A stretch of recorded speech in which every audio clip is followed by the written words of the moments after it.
We have just heard from Paul Mashatile, ANC Deputy President, in conversation with Newzroom Afrika's Gavin Whittles, saying he's ready to serve as the country's second-in-command if the need arises. I'm now joined by political analyst Sanusha Naidu to discuss the ANC Deputy President's political future. Not sure if you had the privilege of listening into that conversation with Gavin Whittles when the ANC Deputy President was speaking a little while earlier, Sanusha.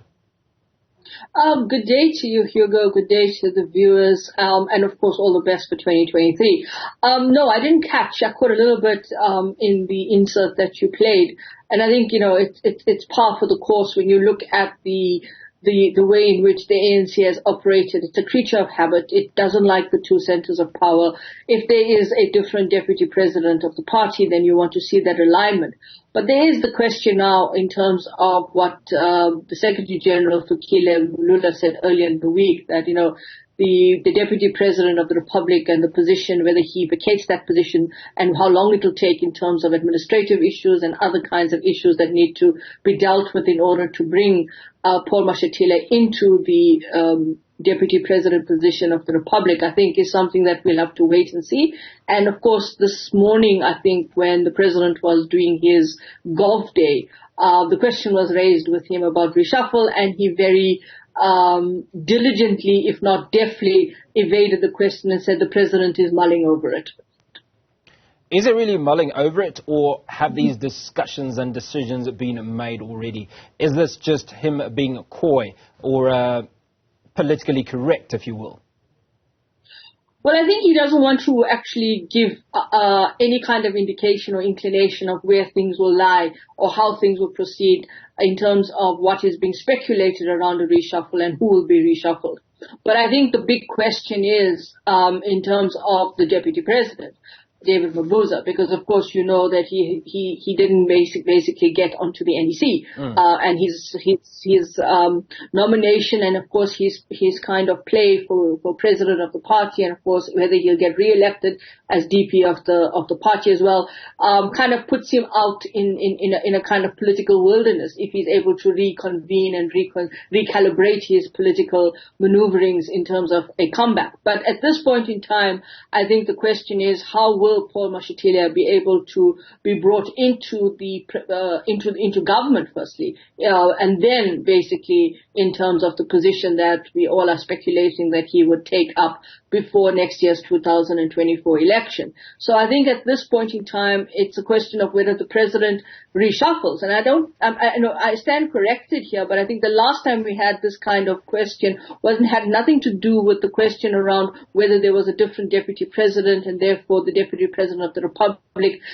needed to vacate the position. I think it was former President Zuma, who was deputy president of the country, who was relieved of his duties by then President Mbeki because of the arms deal issue. But here I think the question is whether we have had a precedent around a reshuffle of a deputy president.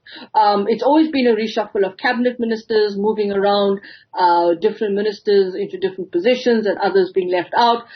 So I think this is where we are right now in terms of whether this is the mulling that the president is giving attention to, or whether or not there is enough pressure there to say that you need to bring Paul Mashatile into cabinet. But of course the question then becomes is he also has to become a member of parliament, and that means there has to be a vacancy created in parliament as well.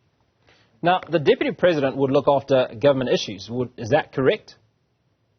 Well, the deputy president plays that kind of role where when the president is not around, or even in terms of dealing with answers and questions in parliament, and of course in the NCOP, as well as in terms of dealing with the kind of symbolic ceremonial, but not in terms of the kinds of, I'm not saying the deputy president won't be involved in key decision making. I think it's definitely part of the cabinet lokotla. It's part of the cabinet and the cabinet meetings and the kind of cluster meetings that take place, etc. But he also, he or she rather, is also one that would actually go around being the kind of individual that is there supporting the president in the decision-making process, aligning to those decisions, and of course, where available and where importantly addressing those issues when the need arises in different structure, different spaces, as well as in terms of coming to different institutions. So I think it's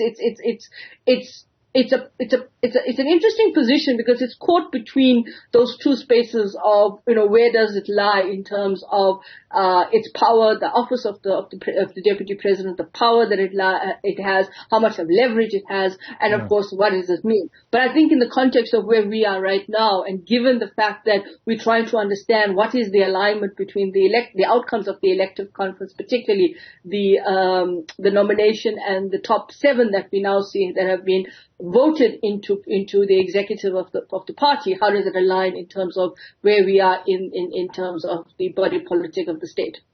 Well, let me ask you this. Why would President Cyril Ramaphosa, if the final decision is his, want to keep David Mabuza as deputy president of the country? Well, I think the point is that it could be symbolic. It could be ceremonial. You could actually wait for the election to happen. But unfortunately, I think we're sitting with so many uncertain variables at the moment. So I don't know the actual answer to that question. I think only President Ramaphosa would know the actual answer in terms of whether he keeps or he wants to reshuffle the deputy president in terms of David Mabuza. But the point about as well is that we also note that at the branch level there's a lot of issues that are emerging in terms of crises. I mean, we saw what's going on in Free State with not having the PEC meeting. We know that they went into elective conference without a PEC kind of conference. So I think at the end of the day, the question would be is if indeed you want to start that kind of rebuilding and the alignment of what you're saying, there's a serious point of looking around and assessing, engaging where things are and whether or not you want to bring in the new executive into government now before the 2024 election, because then of course you also kind of familiarize the incoming person in terms of DP in the context of how government is run. Not to say that Paul Mashatile has not been in government before, but I think it's all of those questions.